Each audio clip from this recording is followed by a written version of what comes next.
Assalamualaikum warahmatullahi wabarakatuh. Salam Om Swastiastu, Namo Buddhaya, salam kebajikan untuk kita semua, Rahayu. Saya akan mempresentasikan hasil kerja saya dengan kelompok yang bertema membangun gaya hidup sehat melalui edukasi gizi dan aktivitas fisik di kalangan remaja usia 10 hingga 18 tahun terkait SDG nomor 3 Good Health and Well-being. Nah, sebelumnya tak kenal maka tak sayang. Perkenalkan, nama saya Diana Saharul Pustaninggrum dengan nomor induk mahasiswa 28026722583, Prodi Komputer Sains, Fakultas Teknik, Binus University.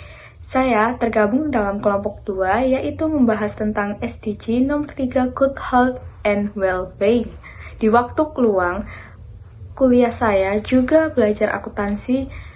Saya memperdalam ilmu informatika dan akuntansi agar dapat terjun di dunia kerja yang luas secara profesional antara dunia keuangan dan teknologi. Moto saya, kejarlah pendidikan setinggi mungkin agar engkau jatuh di antara bintang-bintang. Dan yang paling penting adalah sopan santun. Kita membahas latar belakang, di mana fenomena yang terkait SDG nomor 3 Good Health and Well-being.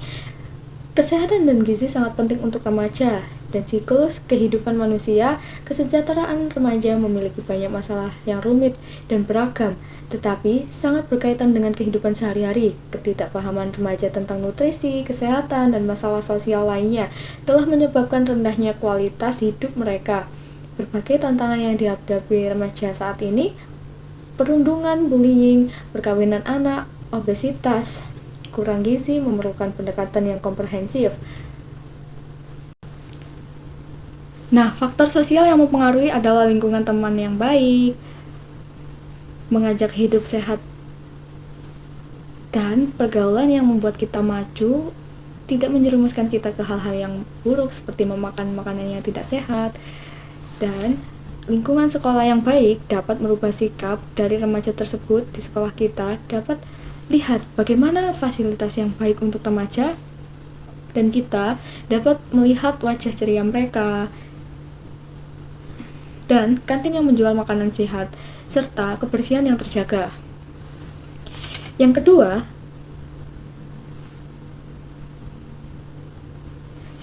dari pengetahuan ketua OSIS atau narasumber yang saya dapatkan adalah pentingnya gizi seimbang dan aktivitas fisik itu tergantung diri kita sendiri, memotivasi diri kita sendiri, dan menjaga diri kita sendiri untuk tidak ingin sakit. Jadi semua itu tergantung pada diri sendiri, karena ketika kita mendapatkan pengetahuan pentingnya gaya hidup sehat, maka kita tidak akan terjerumus hal-hal yang negatif. Yang ketiga, dari hasil narasumber yaitu ketua OSIS dan guru kimia, bahwa masalah yang dihadapin adalah lingkungan pertemanan dan sulitnya mengkonsumsi sayur dan buah. Mereka lebih memilih makanan-makanan yang tidak sehat karena instan. Pengetahuan pentingnya menjaga kesehatan dan keinginan olahraga agar tidak obesitas, dan motivasi keinginan sendiri itu semua tergantung pada diri kita sendiri. Tetapi kita perlu mengedukasi remaja yang tinggal di daerah pelosok. Nah, yang keempat, dari hasil observasi, kita dapat melihat jika remaja itu menerapkan gaya hidup sehat, maka kesehatan fisik dan mental remaja sangat mempengaruhi, yaitu wajah ceria yang berseri-seri, badan ideal, dan tidak obesitas, lingkungan pertemanan yang baik, dan juga membawa bekal makanan yang bergizi dan tidak jajan sembarangan di luar sekolah, dan kantin memberikan makanan yang bergizi, serta fasilitas minuman. Yang kelima, untuk menerapkan gaya hidup sehat dan aktivitas fisik remaja perlu mengkonsumsi obat penambah darah, mengkonsumsi sayur dan buah, susu, serta makanan sayur dan ikan yang bergizi, serta olahraga di sekolah dan juga di rumah. Nah, selanjutnya hasil temuan di lapangan. Setelah wawancara, faktor penentu gaya hidup sehat remaja, lingkungan sosial sangat mempengaruhi pola hidup sehat remaja. Wawancara menunjukkan bahwa hal-hal seperti keluarga, teman, sekolah memiliki peran besar dalam menentukan kebiasaan makan dan aktivitas fisik. Iklan, makanan instan, dan media sosial juga mempengaruhi cara mereka berpikir dan berperilaku. Kurangnya pengetahuan gizi dan banyaknya tentang gizi yang tidak seimbang. Banyaknya orang yang salah paham tentang pola hidup sehat atau diet yang menunjukkan adanya perbedaan antara apa yang mereka ketahui. Nah, tantangan utama dalam penerapan hidup sehat, para remaja dan narasumber mengidentifikasi masalah dan lingkungan yang tidak mendukung.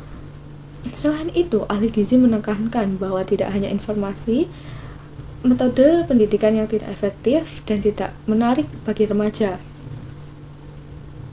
Nah, bahkan para remaja yang terjerumus dalam hal-hal negatif, mereka bahkan mengkonsumsi narkoba, alkohol, rokok, dan kita harus menekankan betapa pentingnya pendidikan, betapa pentingnya pola hidup sehat, terutama bagi remaja yang masih di usia dini, dan terutama di wilayah dengan ekonomi menengah ke bawah.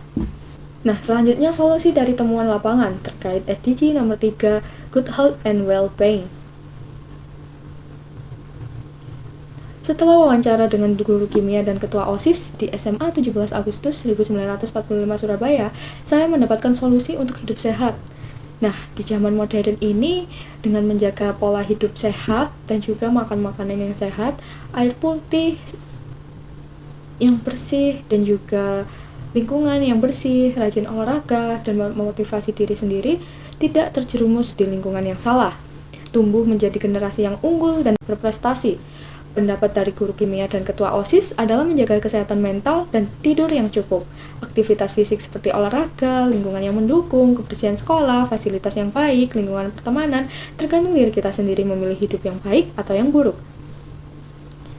Memotivasi diri, hidup sehat atau tidak sehat, pilihan kita harus dapat menerima resiko dari apa yang diambil. Nah, dari hasil kesimpulan, kami wawancara dengan pihak ahli gizi, siswa, dan guru dapat disimpulkan bahwa masih banyak remaja Indonesia yang tidak menerapkan gaya hidup sehat. Bahkan mereka cenderung depresi, makan sembarangan, lebih parahnya mengkonsumsi narkoba, alkohol, rokok secara berlebihan. Pentingnya mengedukasi para remaja terutama di bagian pelosok, bisa dibilang ekonominya menengah ke bawah.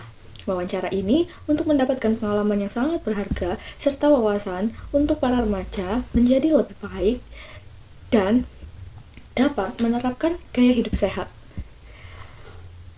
Hasil wawancara, kita dapat melatih keberanian kita, mental kita, dan bermanfaat bagi semua orang, dan menyampaikan ilmu pengetahuan.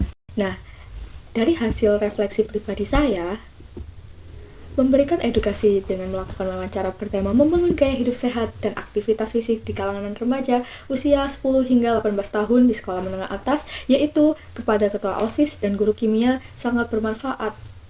Untuk edukasi ini, saya mempelajari tentang bagaimana cara hidup sehat dengan menerapkan gaya hidup sehat, pola makan yang baik, serta pola tidur yang cukup. Kita dapat menyimpulkan bahwa mencari data yang nyata untuk dapat diterapkan pada kehidupan. Saya mendapatkan wawasan yang luas dari guru kimia dan ketua OSIS, bahkan masih ada yang menerapkan pola hidup sehat di sekolah-sekolah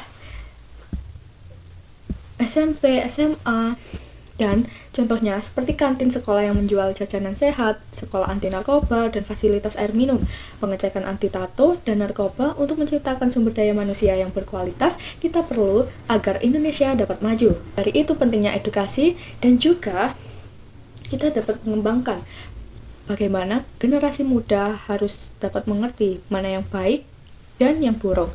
Dengan tidak mengikuti standar zaman modern, perlu didikan serta bimbingan agar mereka dapat mendapatkan kelayakan.